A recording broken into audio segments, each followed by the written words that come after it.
Hi, I'm Bronwyn Malden. I'm here visiting with artist Deborah Aschheim. We're going to talk a bit today about her work. Hi, so I'm Deborah Aschheim, and I'm an artist. I live in Pasadena, California. I have a largely public practice at this point, but I went through the usual art school route and showed in galleries and nonprofits and museums until about 2011, when I had an opportunity to do a community engagement project at a park that turned into the model for a lot of my practice, which often combines drawing, archival research, and oral history.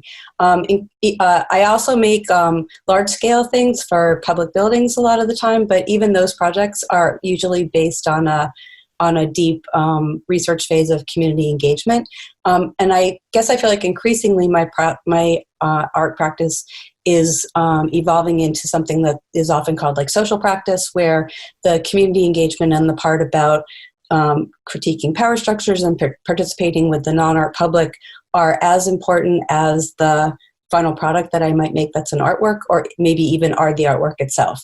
For the past year, I had the wonderful experience of getting to be the creative strategist and artist in residence at the LA County Registrar Recorder County Clerk, which is the office that oversees all of the elections in Los Angeles County, which is the largest and most diverse electoral district in the United States. And my job was specifically, because I was hired under the 2017 LA County Board of Supervisors Equity and Inclusion Initiative, which was administered through the LA County Department of Arts and Culture, where Bronwyn works. My job was specifically to use art strategies to outreach to historically underrepresented communities of voters, and also to have that be a two-way street where I brought their stories and criticisms and experiences of why they might feel disenfranchised or why they might not see themselves as voters back to the department to try to create more transformational long-term change. So that was like probably my favorite job I've ever had. And my contract did not get renewed because of the pandemic. So I'm trying to find ways to continue this work without the credentials and the support structure of it being my actual fact legit job. But on the other hand, frees me of some of the mandate to be overwhelmingly nonpartisan. So that's my story. Thinking about your experience with the Registrar Recorder's Office and working with young people and voting, why is voting important to you? Why is participation in the political process important to you, both as a person and as an artist? Political activity and my art sort of came together and fused in the wake of the 2016 presidential election. And the first phase of what I was doing was very much protesting, particularly in Orange County. What really catalyzed my involvement with voting was there was a primary where so many Democrats had run, and they have the structure, they call it the jungle primary, where everybody gets on the ballot. And there were a lot of new people that nobody knew their name. And there was a risk that we weren't going to have Democrats in the final election for the House of Representatives because people were going to distribute their vote too widely. And there were a bunch of groups like Swing Left and Indivisibles that I'd gone to meetings, but I hadn't really joined. But I was very persuaded by Swing Left's argument is that the only answer to this is turnout. We need to get every single potential Democrat or people who have ever voted Democrat before to come and vote, and there'll be enough votes that will get these candidates on the ballot. And I worked really, really hard for a Katie Porter campaign, and I went down to Dallas and I worked for getting out the vote for Beto O'Rourke in Dallas, who came pretty close. And after that, I was hooked because we won back the House of Representatives as like the artist in residence for the Registrar Recorder. I worked with 10 college campuses, like 6 community colleges and 4 of the Cal States, and we tried to turn the art departments into what the Registrar Recorder would have called grassroots peer-to-peer messaging organizations to create user-generated content that then we got the schools to adopt and to distribute across the campuses. And now we're trying to figure out how to transition from an event-based get-out-the-vote strategy to one that's more using social media and things that younger people are already good at and people like me and you are maybe not as good at. So I'm hearing as you're talking that your work has evolved over time. And is your work changing, and how? I actually have a zine too. This is something that we made with the San Francisco Arts Commission back in 2017.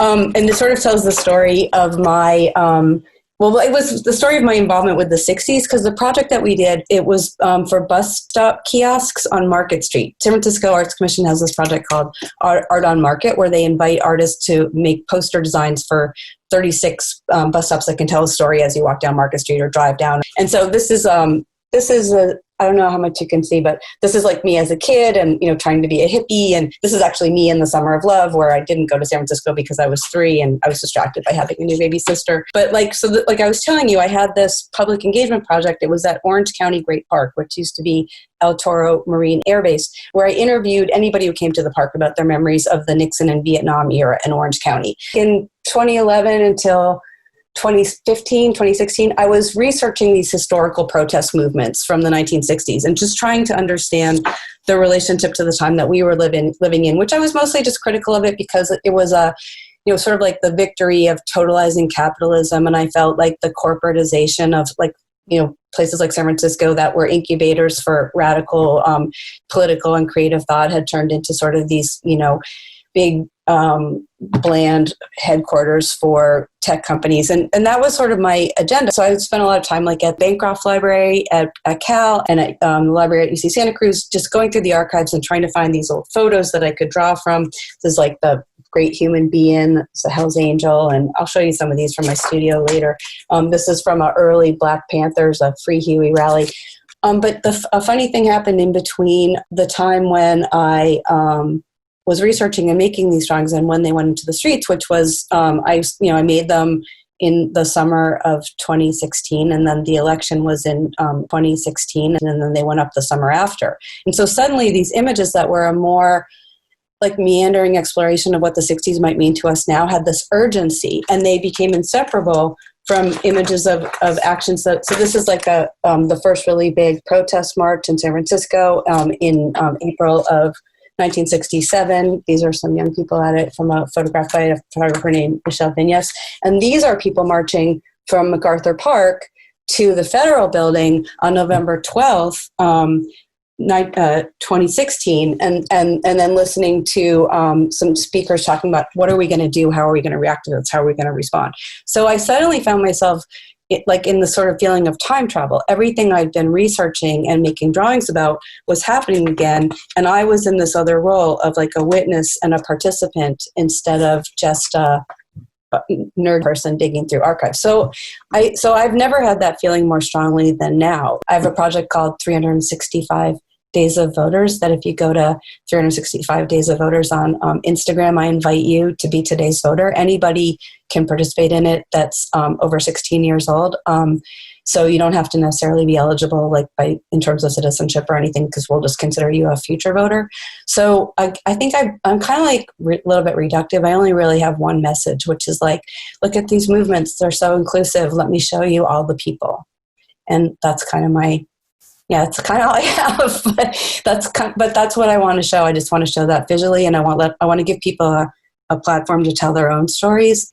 But what's interesting as you talk is what I hear is actually a lot of hope for the world we live in. I'm curious how also you hope that art might change as we figure out what this moment is and means and can be in the future. So, it's weird to talk about hope in relation to the artwork, because I usually talk about my disillusionment with it. When the political situation changed in 2016 and a lot of artists were despairing about what to do as artists and feeling contaminated in their association with the wealthy institutions that were sometimes corrupt, or going into collections of people who were collecting their work that also owned furs and private airplanes and second houses in other countries.